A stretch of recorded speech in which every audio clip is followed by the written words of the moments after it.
Selamat pagi anak-anak. Hari ini kita belajar tema ya.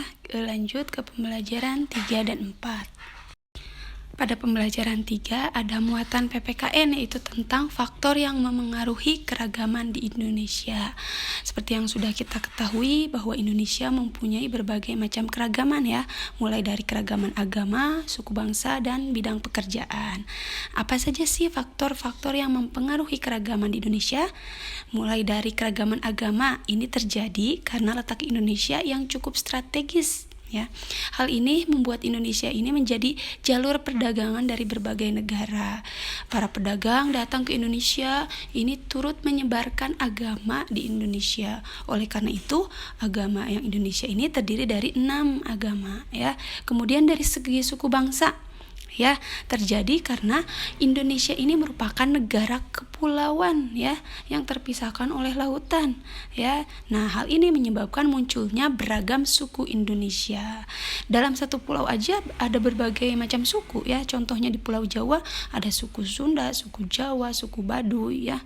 Nah, seperti itu. Kemudian dari bidang pekerjaan. Nah, keragaman ini muncul karena dipengaruhi kondisi alam dan kebutuhan manusia ya. Kondisi alam di Indonesia ada dataran tinggi, dataran rendah, dan ada daerah pantai ya.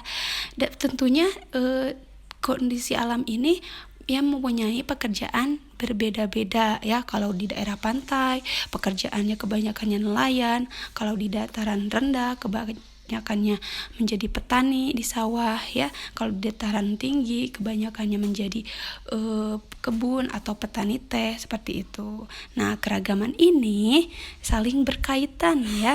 Nah, oleh karena itu kita harus saling menghormati dan menghargai ya, agar terciptanya persatuan dan kesatuan di Indonesia.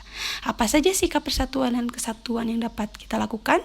Ya, yang pertama, kita harus mau berteman dengan siapapun tanpa membedakan agama dan suku.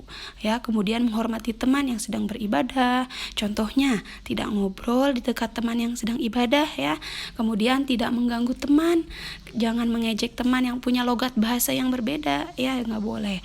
Kemudian yang terakhir, harus menghormati setiap pekerjaan apapun yang kita temui ya, seperti menghormati petugas kebersihan di sekolah ya, kita juga harus hormati.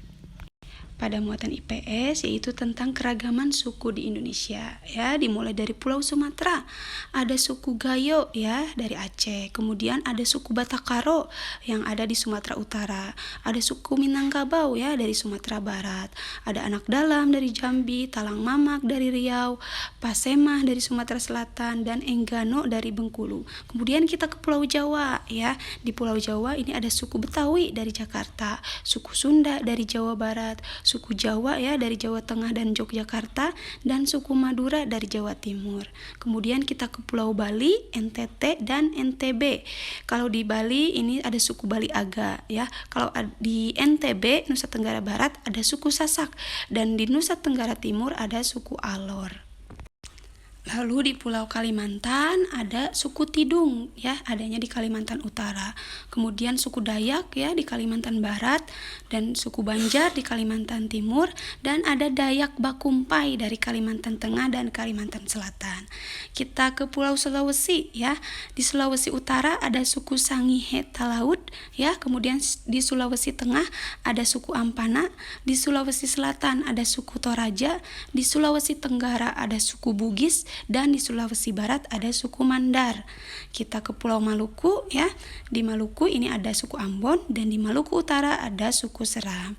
Dan terakhir di Pulau Papua ya. Di Papua ini ada suku Dani, dan Papua Barat suku Asmat.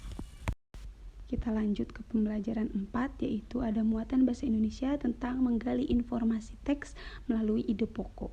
Ketika kita membaca sebuah teks, pasti kita dapat informasi ya. Nah, kita dapat informasinya bisa melalui ide pokok.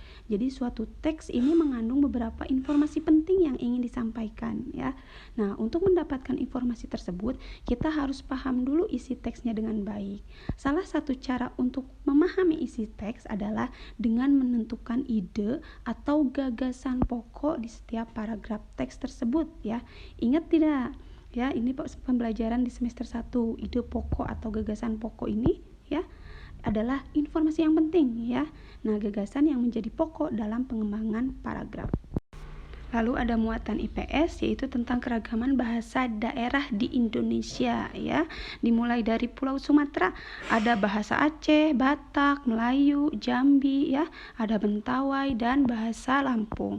Kemudian di Pulau Jawa ada bahasa Baduy, Betawi, Jawa, Madura dan ada bahasa Sunda ya. Kita tinggal di Jawa Barat, nah menggunakan bahasa Sunda. Kemudian ada di Bali, ada bahasa Bali. Kemudian Nusa Tenggara ya, ada bahasa Sasak dan Sumbawa. Di Pulau Kalimantan ada bahasa Bahau, Kayan, dan Banjar. Kemudian di Pulau Sulawesi ada bahasa Bugis, Bobongko, Budong-Budong, dan Batui. Kalau Maluku ada bahasa Ambelau, Babar, dan Buru. Kemudian di Papua ada bahasa Asmat dan Dabu. Cukup sekian untuk materi hari ini. Silakan bagi ada yang kurang mengerti langsung bertanya ke Ibu ya. Wassalamualaikum warahmatullahi wabarakatuh.